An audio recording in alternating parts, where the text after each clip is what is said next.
영화미소는 행복입니다. 옆 사람한테 인사 한번 하시죠. 눈웃음만 해도 될 것 같은데. 약초위품을 이어서 아래쪽에서 보면 6째 줄부터 시작하겠습니다. 약초위품은 삼초이목에 대한 깊은 가르침이 들어있는 그런 비유의 말씀입니다. 오늘 약초위품을 다 끝내볼 생각인데 한번 노력을 한번 해보도록 하겠습니다. 이 약초위품에서 보면은 10가지의 부처님의 은혜가 나오는데, 첫 번째가 부처님의 공덕은 한량이 없고 하늘에서 비 내리듯 중생의 법비를 내려주셔서 중생을 이롭게 하는 은혜가 첫 번째 은혜입니다. 두 번째 은혜가 있는데, 두 번째 은혜는 이제 삼초이목. 삼초이목은 세 가지 풀과 상중하로에서 세 가지 풀과 소목이목 두 가지 나무로 나누는데, 이게 중생에 해당하는 비유의 말씀입니다. 삼초이목이 땅에 뿌리박고 있으면은 비를 내려주셔가지고 생장시키는 그런 은혜가 있다. 또 세 번째는 제도되지 못한 자에게 제도시켜주는 은혜. 네 번째는 우리들을 항상 편안하게 해주시고 즐거움을 주시는 은혜가 네 번째 은혜입니다. 또 다섯 번째 은혜, 괴로움을 벗어나 열반을 얻게 해주시는 은혜가 약초위품에 나와 있는 10가지 은혜 중에서 다섯 번째에 해당합니다. 여섯 번째는 작은 약초를 통해서 만선성불을 알게 하시고, 만선성불이라는 말은 10가지 선을 통해 가지고 이 깨달음을 이루는 그러한 가르침을 통해 가지고 번뇌를 제거하고 또 제거할 수 있도록 자꾸 고나심의 은혜에 대해서 바로 여섯 번째 은혜입니다. 일곱 번째는 이제 무루법을 알게 하시고, 무루법이라는 것은 셈이 없는 그러한 무루법을 알게 하시고 영각을 증득하게 하셔서 견혹과 사혹을 제거하심을 알게 하시는 은혜가 일곱 번째 은혜입니다. 여덟 번째 은혜는 상초나 또 적은 나무에 소승을 부끄러워하고 대승을 발원하게 하시는 은혜, 바로 여덟 번째 은혜고, 또 아홉 번째는 대수의 가르침의 은혜. 이것은 중생을 구제하게 하는 그런 은혜가 아홉 번째 은혜입니다. 우리 상구보리 하화중생 그러는데, 바로 이 법화경에서는 하화중생 상구보리. 중국에서 이 한국으로 넘어왔기 때문에, 중국은 뒤에서부터 해서 그렇기 때문에 하화중생 상구보리가 맞는 것으로 되어 있습니다. 열 번째는 일지이루. 일지이루라는 것은 한 땅과 한 비, 바로 최상의 진실, 무차별의 진실을 알게 하는 은혜가 열 번째 은혜입니다. 그래서 부처님의 10가지 은혜, 여기에 대한 약초유품이 바로 거기에 대한 10것이었는데, 바로 부처님의 은혜를 우리가 깊이 생각해보는 그러한 마음을 가지시는 게 좋을 것 같습니다. 오늘은 이제 277페이지 아래에서부터 6째 줄을 한번 보도록 하겠습니다. 저번에는 이 근기가 상근기냐 또 하근기냐, 둥근기냐 또 이근기냐에 대해서 알아봤었고, 또 사홍소원에 대한 얘기, 우리를 부처님께서는 항상 편안하게 해주시는 가르침을 주시는 분이다. 참 고마우신 분이라고 생각을 하셔야 됩니다. 여섯 번째 줄을 이어서 설명을 좀 하도록 하겠습니다. 모든 중생들이 법을 듣고는, 법이란 말은 법화경의 말씀을 듣고는 현세에는 편안하고, 현세라는 건 우리가 살고 있는 세계의 현세죠. 현세에서는 편안하고, 이 현세의 편안을 하면은 어떻게 해야 되냐? 번뇌가 깨져야 됩니다. 번뇌라는 것은 우리의 마음속에 들어있는 욕망을 얘기하는데, 욕망의 불이 꺼지고 뜨겁던 물이 식는다면 현세에 편안하다고 그랬습니다. 편안을 하면은 번뇌가 제거가 돼야 된다. 현세에 편안하고 내생에도 좋은 곳에 태어나게 되고, 그러니까 법을 듣게 되면은 현세에도 좋아지고, 그 다음에 사후의 세계에서도 보장이 된다.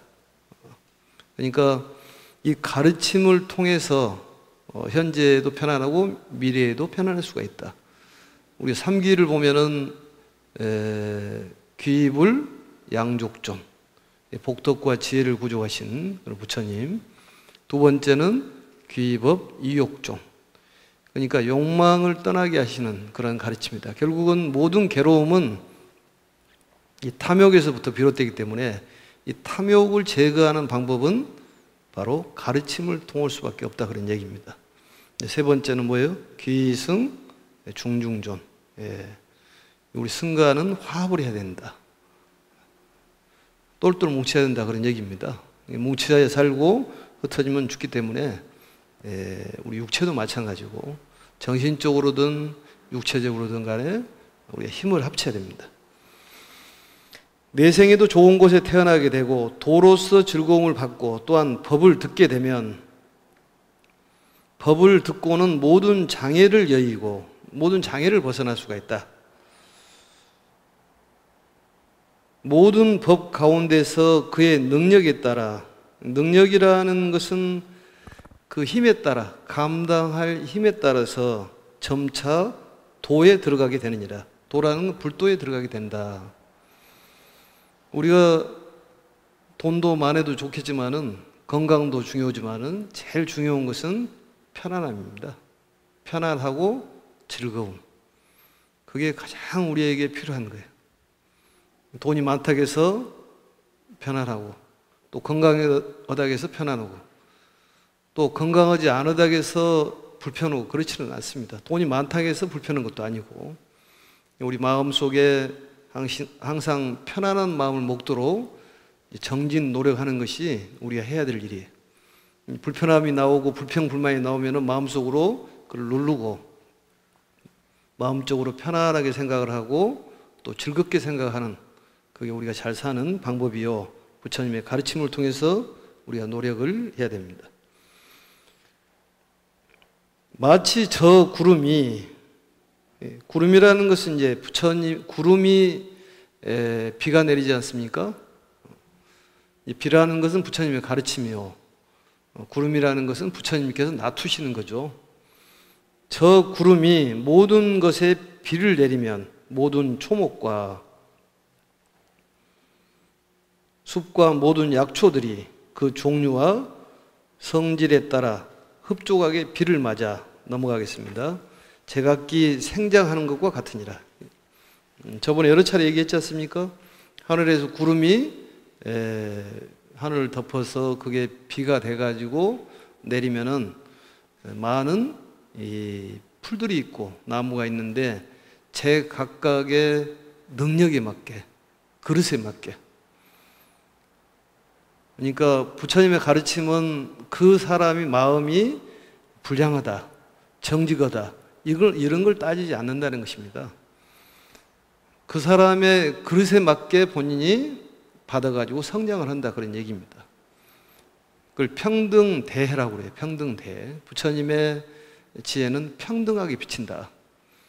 이 빛이 있더라 그러더라도 빛이 어떤 계곡이라든지 산천 초목에 다 비치듯이, 일월이 그렇게 비치듯이 부처님의 이 법수, 가르침인 이 법비가 온 초목에 내리면은 우리는 각각 그걸 받아서 그 성품에 맞게 성장을 한다. 그 얘기는 전번에도 말씀을 드렸습니다.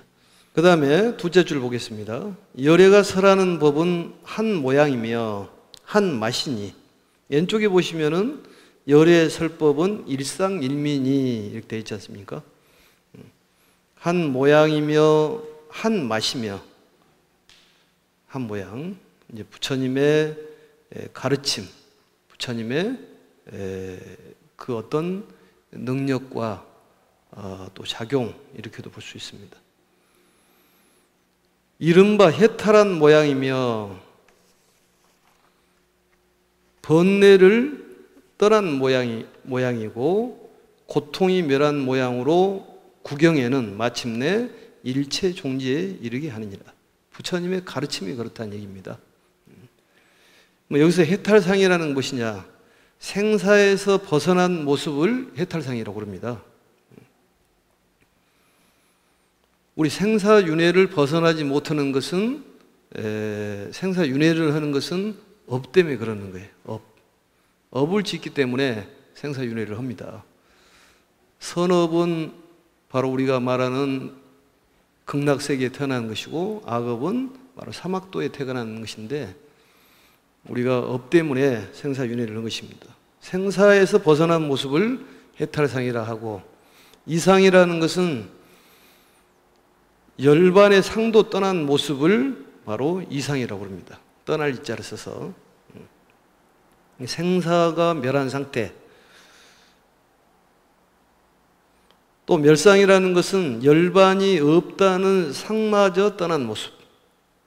좀 수준이 높아지네요, 자꾸. 열반이 없다. 열반이 없다는 상마저 떠나는 모습을 멸상이라고 합니다. 그런데 해탈상이든 이상이든 멸상이든 간에 이것은 상이 있다는 것은 해탈상도 아니요, 또 멸상도 아니요, 이상도 아니다. 그런데 왜 이와 같은 상을 말씀하신 것이냐? 이것은 중생의 집착 때문에 그렇다는 거예요. 그러니까 이미 상을 떠나야지만이 해탈상이요, 멸상이요, 이상인데 상을 얘기하는 것은 만약에 상을 말하지 않는다면은 이 중생은 믿지 않기 때문에 상을 얘기하는 것이다. 멸상도 역시 마찬가지로 상이 없는 것이 멸상입니다. 해탈상도 역시 마찬가지고 이상도 마찬가지고 일체의 상을 떠나는 것이 해탈상이요, 이상이요, 멸상이다. 그래서 만약에 상이 있다면은 정멸이 아닌 것이다. 그리고 마지막에는 우리가 공으로 돌아가는데 공한 모습조차 없는 것이 바로 진정한 상을 떠나는 것이요, 공도 없다는 것이다, 그런 얘기입니다. 근데 중생의 마음은 탐욕으로 똘똘 뭉쳐있기 때문에 이와 같이 상을 얘기하지 않을 수가 없다. 그 다음 보겠습니다. 어떤 중생이 열의 법을 듣고 그대로 받아 지녀서 읽고 외우고 설한 대로 수행한다면, 이거 여법 수행을 얘기하는 것이죠. 여법 수행. 그가 얻은 공덕은 스스로 깨닫지 못할 정도로 많으리다. 본인이 짐작을 못할 정도로 그 공덕이 많다. 우리가 말하는 오종 수행을 얘기하는 것이죠. 수지, 독송, 해설, 서사. 이 서사를 함으로써 독송은 저절로 되는 것이고, 부처님의 가르침을 사경하고 수지해서 우리의 희망을 줄 수 있는 얘기를 하는 것은 정말 해설법사입니다. 그 공덕이라는 것은 이루 헤아릴 수 없는 그러한 공덕이 있다.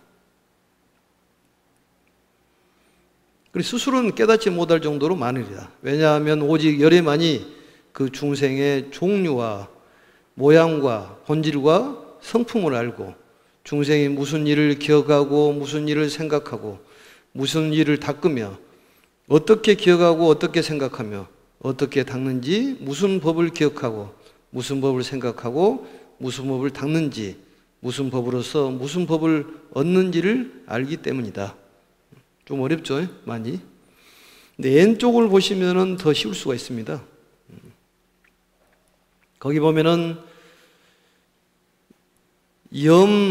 염하사, 사하사, 수하사 그렇게 되어 있지 않습니까?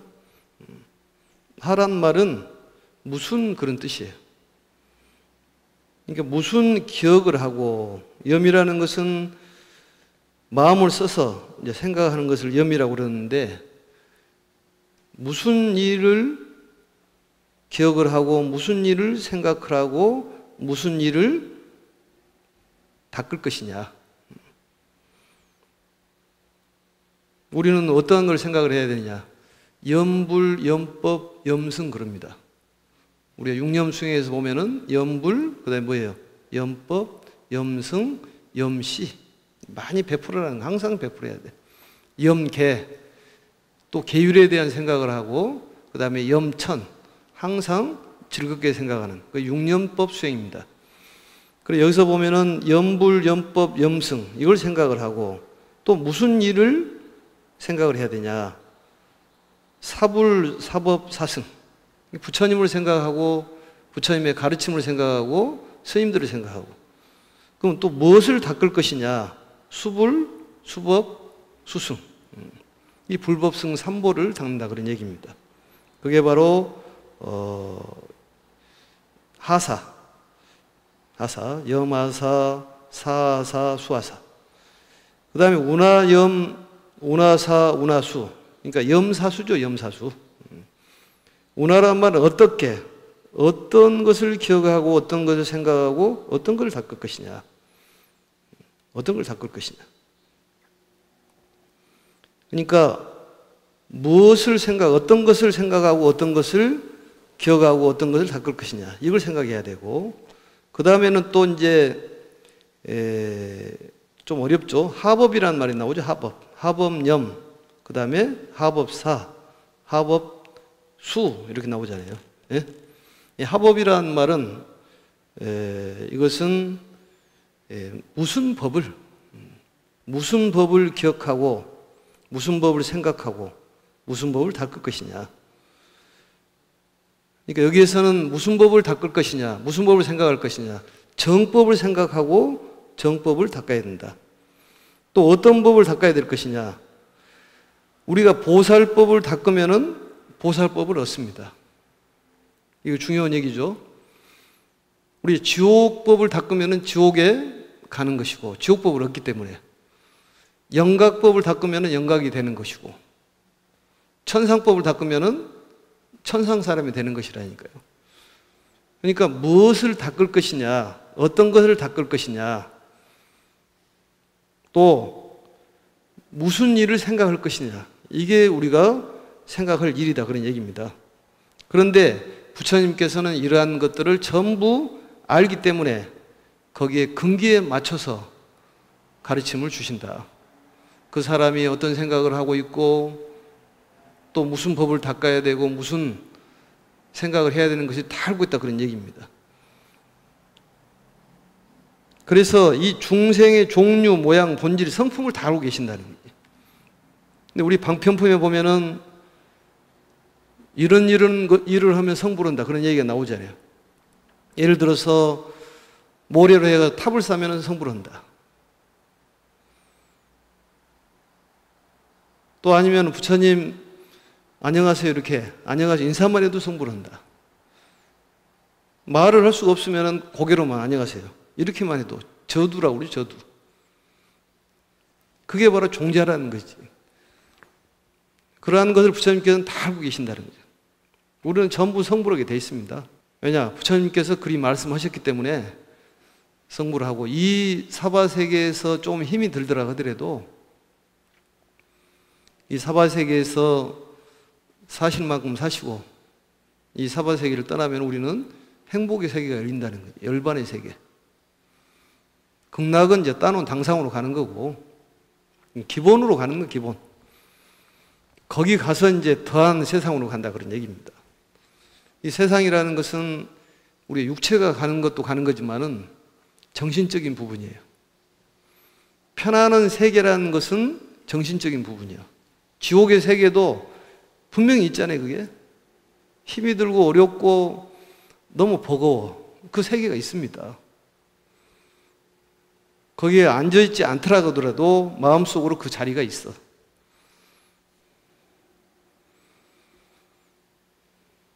모든 수행은 마음을 닦는 것이지 육체를 닦는 것은 아닙니다. 이 마음을 편안하게 먹고 너무 상에 집착을 하지 말고 이렇게 얘기하는 것도 상에 집착한 것이지만은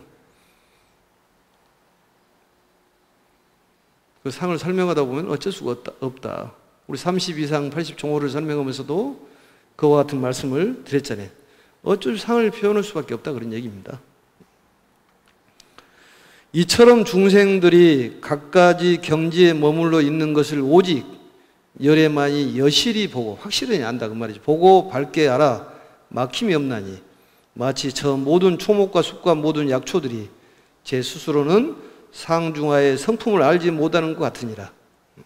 그러니까 본인의 성품이 어떤 성품인지를 잘 모르고 있다는 거예요. 그래서 자각이 중요하다는 거죠. 우리는 이 마음속에 10법계가 다 들어있다고 했잖아요. 부처님의 마음도 들어있고 불성도 들어있고 또 보살성도 들어있고 극단적으로 얘기하면은 지옥의 성품도 들어있고 본인이 부처님의 성품이 들어있는 줄을 모르기 때문에 이런 가르침을 통해 가지고 듣고 깨달아야 한다는 거예요.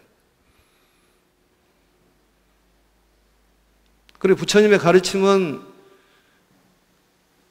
어떤 가르침을 집어넣어주는 것이 아니라 이미 우리 마음속에 갖춰져 있기 때문에 그걸 끄집어내주는 역할만 하는 것이지 가르침을 주는 것은 아니다는 것이지. 일어나고 안 일어나는 것은 본인 책임이다는 거예요. 부처님께서 비를 똑같이 내려주면은 본인 성품에 따라서 크는 것이지 너는 이만큼 커라 저만큼 커라 이렇지가 않는다는 것입니다.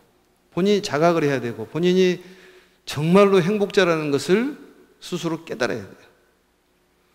본인이 행복하고 모든 일이 잘 된다고 생각하는 사람하고 어떤 절망적인 생각하는 사람하고는 다르다는 거예요. 이 일이 진행되는 과정이 다르다는 거예요. 결과도 다르다는 거예요. 한치도 어떤 부정적인 생각이라든지 안 된다는 생각하지 말으라는 거예요. 잘 될 것이다. 한번 따라서 잘 될 것이다. 이렇게 생각을 하면 그렇게 일이 진행이 된다는 거예요. 어떤 돈의 크기라는 것도 정해지지 않고 그 그릇이 되면 돈을 부처님께서 내려주시고 행복을 내려주시는 것이지 돈의 크기는 본인이 생각할 때 크고 작고를 얘기하는 것이지 돈의 크기가 있습니까? 없습니다. 무한정으로 본인이 키우면 키우는 것이고 줄이려면 본인이 줄이는 것이요. 바늘 구멍보다 더 적게도 줄일 수가 있어 마음을. 삼천대천 세계를 담고도 나올 만큼 크게 본인의 생각을 키울 수도 있다니까요. 그러니까 목표 설정이라는 건 중요해요. 왜 10법계를 얘기하냐? 그에 대한 생각을 해봐야지. 우리 마음속에 부처님도 들어있고 지옥도 들어있다는 생각을 해보래. 왜 그런 말씀을 하셨을까? 우리 생각은 이게 졸렬합니다 사실은. 그걸 소승이라고 그래. 왜냐? 본인이 감당을 못하기 때문에 크다고 생각한다는 거지. 이런 장애가 있으면 이 장애를 뛰어넘을 수 있는 능력자는 장애도 아니지만 그걸 뛰어넘지 못하면 그건 큰 장애죠. 그래서 10법계가 들어있다는 소리는 마음을 좀 크게 가져라는 거예요. 우리 마음속에 삼천대천 세계에 삼초 이목이 들어있다는 얘기 아니겠습니까? 그럼 부처님께서 비를 내려주면 무슨 나무를 키우고 무슨 풀을 키울까? 좀 크게 키워보자. 재물을 키워보자. 명예를 키워보자. 뭐 아름다움을 키워보자. 키울 것이 많잖아요. 그 비만 맞으면 저절로 생장을 하게 돼 있으니까. 현실적으로 필요한 것이 약초식품에 다 나와 있다니까요. 행복이라는 것이 행복의 나무를 심어놓으면 키우면 되잖아요. 불행도 본인이 심는 거고 행복도 본인이 심는 거니까. 그런 얘기를 듣고 본인이 어떻게 실천하느냐 이게 중요한 거예요.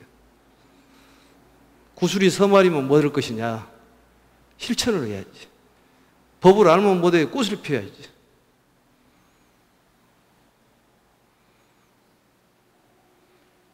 목표를 정해야 한다니까요. 이루어지게 돼 있어. 본인도 모르게 커져가고 있다니까. 저절로 크는, 우리 큰 모습이 안 보이잖아. 키가 크는 거 보인가요?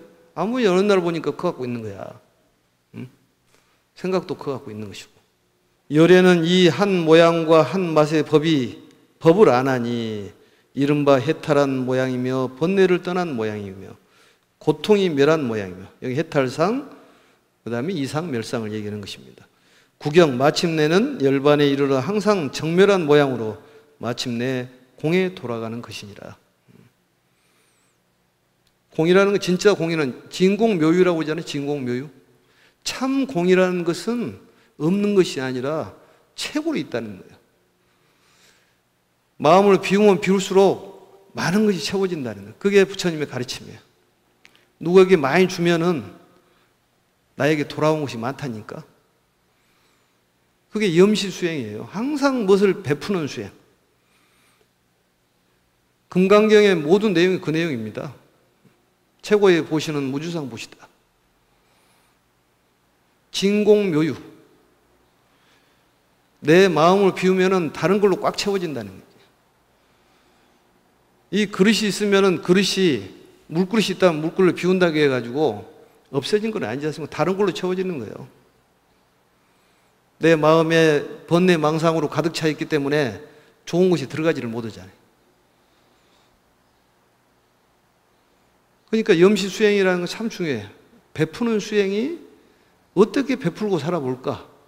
이게 중요하다니까. 제일 중요한 것은 말보시가 얼마나 중요해요. 말보시. 언시라고 하잖아요. 언시. 웃어주는 것도 중요하잖아요. 좋은 눈을 떠주는 것은 안시라고 그래. 마음을 좋은 마음으로 해주면은 심시. 길을 가다가 누가 네 옆가로 밀고 가는데 가파른 길에 밀어주면 뭔 시요? 밀시. 땡겨주면 땡긴시. 그런 것이지 뭐. 누굴 도와주는 그런 마음이 필요하다는 거죠. 그러니까 마음을 본인이 자꾸 내려놓고 비워놓으면은 다른 걸로 채워진다는 거죠. 그래서 베풀지 않으면은 채울 수가 없다니까요. 가난하다고 얘기할 것이 아니라 많이 베풀으라고 부처님께서 얘기했잖아요. 어떤 젊은이가 와가지고 나는 돈도 못 벌고 왜 이렇게 가난합니까? 너는 보시를 하지 않은 까닭이다. 돈도 없고 아무것도 없는데 어떻게 보시를 합니까? 돈 없이도 할 수 있는 보시가 무죄칠시다. 뭐 수차례 얘기를 했습니다. 그 얘기는. 마음적으로 보살펴주면 그 찰시. 잘 보살펴주는 거예요. 좋은 말 해주는 거지 뭐가 돈 들어갑니까? 말 한마디 해주면 얼마씩이에요 그게? 좋은 말 한마디면 얼마예요? 돈 받고 하는 것은 보시가 아닙니다. 그것은 참 보시가 아니요. 유주상 보시라고 그래. 스님들께서, 큰 스님들께 오셔가지고 법문하시면서 돈 한 푼도 안 받고 해주시잖아요. 그러니까 큰 스님 소리를 듣는 것이지. 그게 참다운 법보시잖아요. 예전에는 거마비라고 해가지고 술에나 말 타고 다니니까 차비잖아요. 차비도 안 받으시잖아요. 큰 스님들이. 그러니까 큰 스님 소리를 듣는 것이지. 그게 법보시죠. 가르침을 주는 게 법보시라니까. 돈 받고 주면은 그 법을 팔았기 때문에 보시가 아니지 그것은. 그러니까 좋은 가르침을 항상 주고 용기를 줄 수 있는 얘기를 줘야 됩니다. 이 시기만 넘어가면 괜찮다. 걱정하지 말아라. 조금 참자. 아무리 어렵고 힘들더라도 이 시기만 넘어가면 괜찮다. 이런 얘기를 자꾸 해줘야 돼. 자, 밑에서 다섯째 줄. 부처님은 이것을 이미 아시지만 중생의 마음에 있는 욕망을 살피시고 그것을 보호하려고 바로 일체 종지를 설하지 않았거늘. 일체 종지라는 것은 총괄지혜라고 그랬잖아요. 차별상을 아는 것이 도종지요. 공통상을 아는 것이 일체지인데 일체지와 도종지를 아는 것이 일체종지입니다. 총괄지혜. 그래서 부처님의 지혜를 설하면 근기가 안 되기 때문에 잘못하면 비방하면 죄를 짓게 만들기 때문에 맨 처음에 일체종지를 설하지를 않았다는 얘기예요. 너희들 가섭 등이 희유하여 열애가 근기에 맞게 설법하심을 알고 능히 믿고 받아 지니는구나. 가섭을 대표로 말씀하시는 거죠. 왜냐하면 모든 부처님 세존께서 근기에 맞게 설하신 법은 이해하기 어렵고 알기도 어렵기 때문이니라. 그때 세존께서 이러한 뜻을 거듭 밝히고자 개송으로 말씀하셨다. 그리고 이제 개송이 나오죠. 이제 개송에 보면은 이제 중복되어 있는 것도 있고 중복되지 않는 것도 있고 그렇습니다.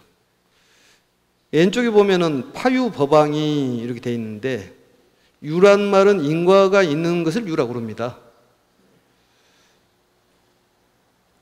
우리가 살고 있는 세계를 25유라고 그러는데, 25유를 이렇게 얘기할 수가 있습니다. 간단하게 얘기하면 지옥, 악이, 축생, 아수라, 이 사악취를 하나 들어가고 4개, 그 다음에 사주가 있죠.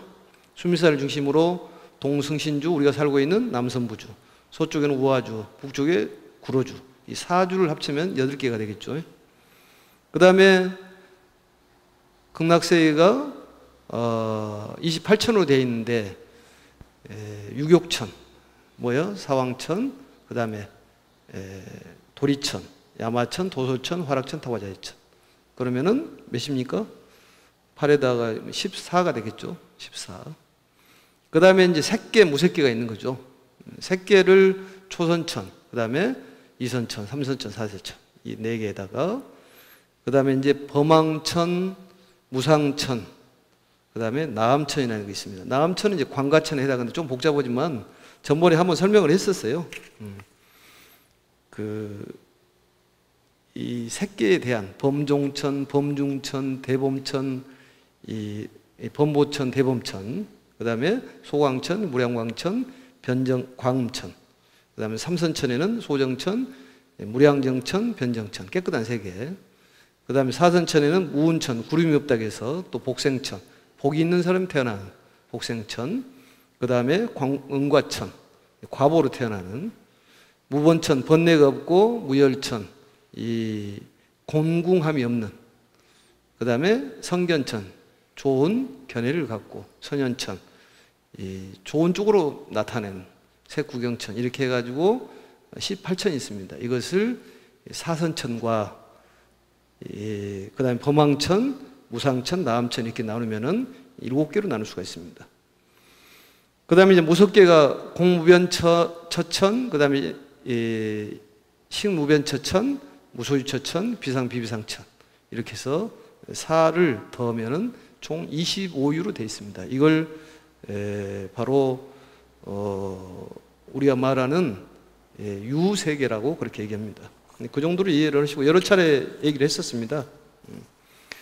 그래서 있음을 깬 법왕께서, 그러니까 미혹의 세계를 유세계라고 그래요. 그래서 미혹의 세계에서 벗어나게 하는 것을 깬, 그 말이죠. 깬. 유세계를 깬 법왕 부처님께서 세상에 출현하시어 중생들의 욕망을 쫓아 여러 가지로 법을 설하시니, 여러 가지, 종종설법이라고 합니다. 여러 가지로 설하신다.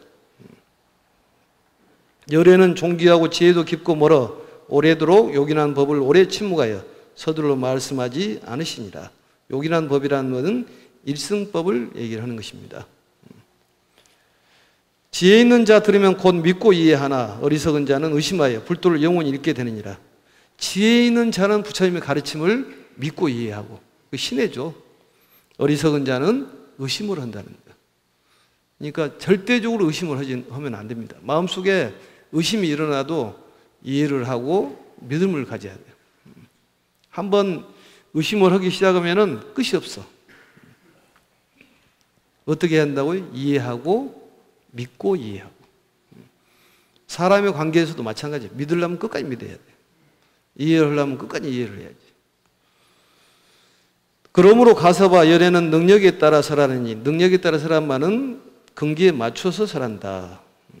삼주설법이라고 했죠. 법설주, 그 다음에 비설주, 비유를 대해서 설하고, 인연주, 인연에 대한 설법, 삼주설법이라고 합니다. 그게 바로 근기에 따라 설법을 한다.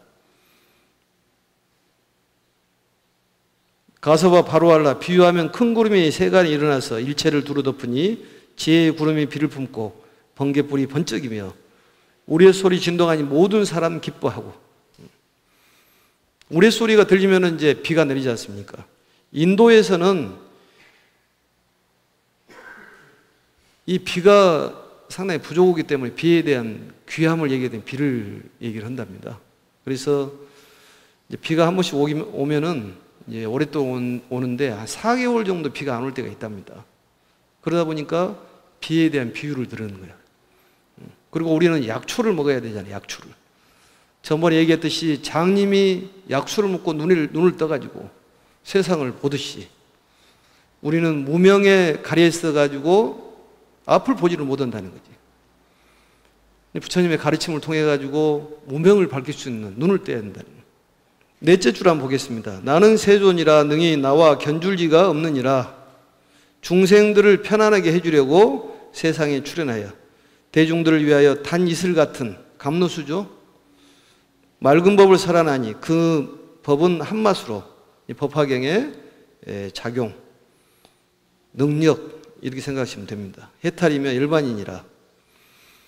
중생들을 편안하게 해주려고 세상에 출현하셨다. 이게 부처님께서 이 세상에 오신 목적이에요. 그러니까 편안한다는 게 굉장히 중요한 거죠. 우리 안락행품에 가면은 상락관이라고 나옵니다. 상락관. 뭐냐, 항상 즐겁게 생각해라는 거죠. 안락이란 말이 그거죠. 편안하고 즐겁다. 거기에 보면 이제 사친근처가 나옵니다만 안락행품에 우리는 항상 편안하려고 노력을 해야 돼.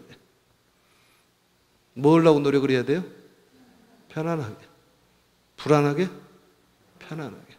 편안할 수 있도록 모든 부분을 좋은 쪽으로 받아들이고, 아, 이것은 무슨 이유가 있구나, 이 생각을 하면 마음이 편안합니다. 그 노력이 필요하다니까요. 내가 일체를 보니 뭐 두루 다 평등하여 이것이다 저것이다 사랑하고 미워하는 마음 없고 탐착하는 마음 없고 제한의 마음 없어. 항상 일체를 위하여 평등하게 설법하되 한 사람을 위하여 여러 사람에게도 그렇게 하고. 이게 무슨 말이냐? 부처님은 여러 사람에게 서른 것 같지만은 한 사람을 위해서 서른 것처럼 서른다는 거예요. 사실은 한 사람 한 사람이 귀하신 분들입니다. 약초의품의 내용이 그 얘기잖아요. 다 쓸모가 없이 태어나신 분이라는 거죠. 귀하시지 않은 분들이 없다는 거예요. 풀은 풀대로, 아니면 잡초라고 할지 모르지만 다 그게 약초들이다니까. 놓고 보면 다 약초들이요. 우리가 지천으로 깔려있는 것들이 전부 약초라는 거죠. 그 중에 나라는 사람이 포함된다는 거죠. 그러니까 우리가 어떤 특성에 맞게 좋은 거를 골라서 먹는다고 그러는데, 사실은 우리들의 그 맞는 입맛을 따져가서 그렇지, 전체적으로 우주적으로 놓고 본다면은 좋지 않은 풀이 어디가 있겠냐고 말이야. 우리가 못 먹는 것은 다른 동물들이 먹어요. 그렇지 않던가요? 다 먹어. 못 먹는 것이 다 필요한 것들이야. 우리의 어떤 변직견, 우리 생각으로 보기 때문에 이건 좋다 나쁘다 이렇게 얘기를 하는 것이지. 그러면은 291페이지, 229페이지 아래서부터 하나, 둘, 다섯째 줄을 한번 독송을 한번 해보도록 하겠습니다.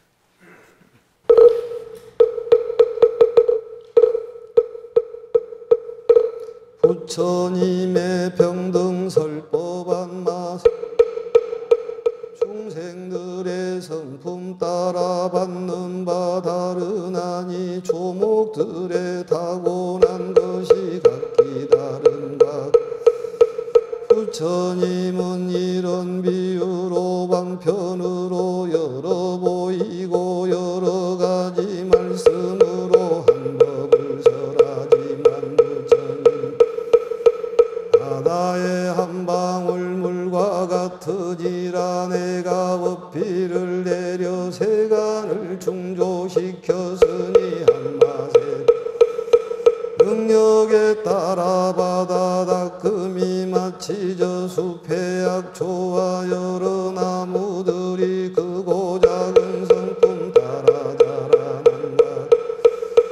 모든 부처님의 법은 언제나 한 맛으로 모든 점차로 수행하여 도가를 얻게 하느니라. 성문이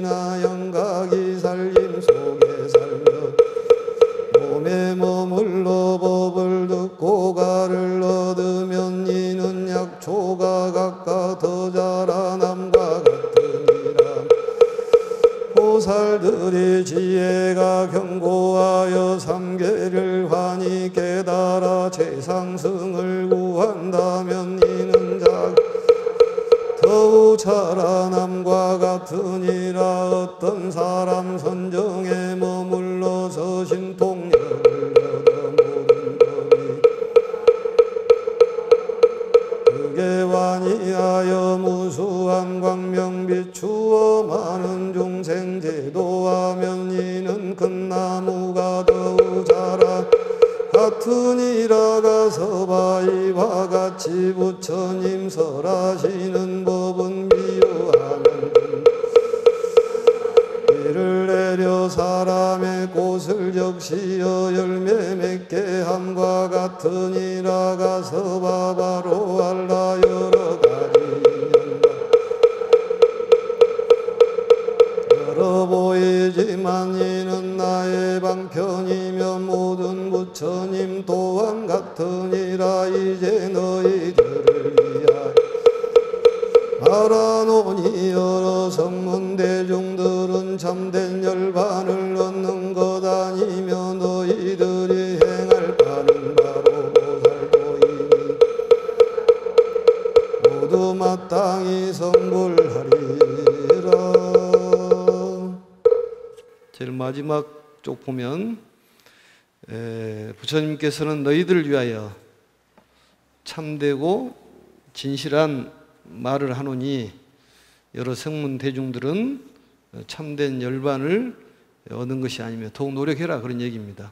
너희들이 행할 바는 바로 보살도이니 거기서 점점 닦으면은 마땅히 우리는 성불을 할 것이다. 참 긍정적인 말씀을 마지막에 우리에게 주는 것입니다. 성불할 것이다. 이렇게 해서 약초유품이 이제 끝나고 다음 시간에는 297페이지 수기품을 하도록 하겠습니다.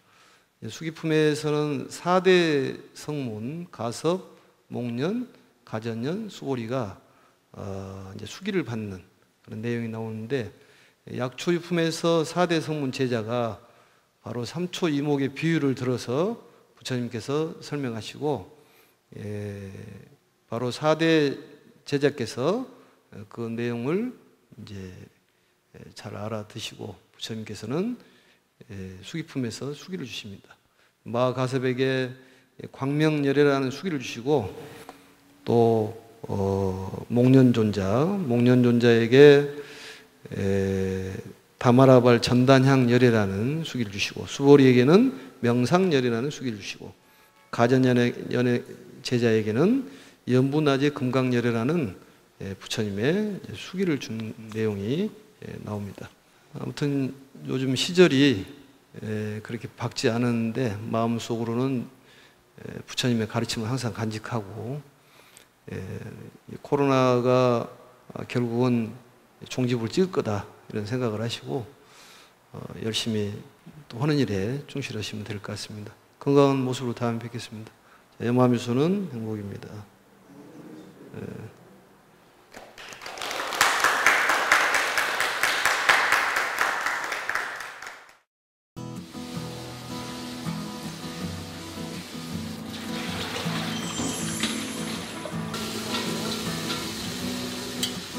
공양주 한 지는 2년 됐고요. 봉사로 일주일에 한 번씩 한 거는 1년 그렇게 하고 있습니다. 여기에 오면서부터 이제 기초교리 하면서 공양간에 저기 간음에 봉사가 있었어요. 이제 무료 급식하는 거 거기에 같이 해서 봉사하다가 스님들만 공양이 아니고 봉사자들 공양도 같이 드리고 있습니다.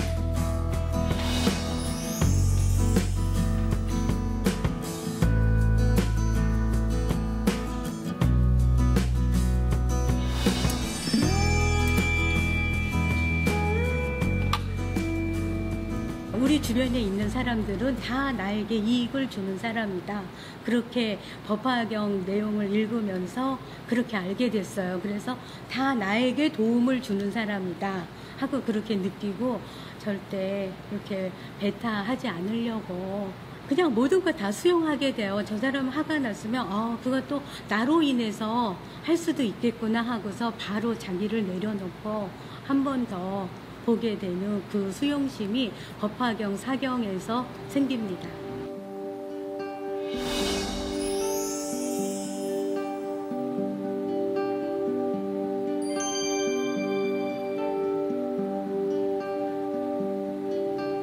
(2005년 3월에) 어떻게 분식집 알바를 갔는데 알바집에서 저보고 한 20일 지나니까 나보고 가게를 인수하래요. 그래서 저가 권리금이 없습니다 그랬더니 많이 깎아주셔서 저가 가게를 분식집 사장님이 되었습니다. 그때도 계속 사경은 하고 있었고요. 그렇게 해서 부동산은 그냥 저가 이렇게 지나가다가 써 있으면 가서 이거 괜찮네요, 싸게 나왔네요 그러면서 하게 되면은 그게 우연치 않게 제 거가 되고 하더라고요. 그렇게 해서 보니까 하나, 둘, 셋, 넷 하다가 5개 됐어요. 그래서 정말 저가 너무 많은 거를 갖고 있어서 이거는 진짜 다른 사람들은 다 이상하다고 생각할 만큼 저에게는 사경이 그렇게 큰 힘이 되었습니다. 그렇다고 제가 사경을 하면서 그 사경의 발언에 꼭 뭐를 사달라고 그렇게 발언을 한 적은 없습니다. 항상 다른 모든 일체 중생들을 위해서 정말 뭔가 마음 편안하고 안락하고 행복하게 해달라고 그렇게 발언을 하지, 너는 부처님의 자식이다 하면서 그렇게 다 이루어지고 이때같이 가피를 내려주신 거에 대해서 정말 감사히 생각하고 또 지금도 계속 밤마다 2시간씩 사경은 하고 있어요.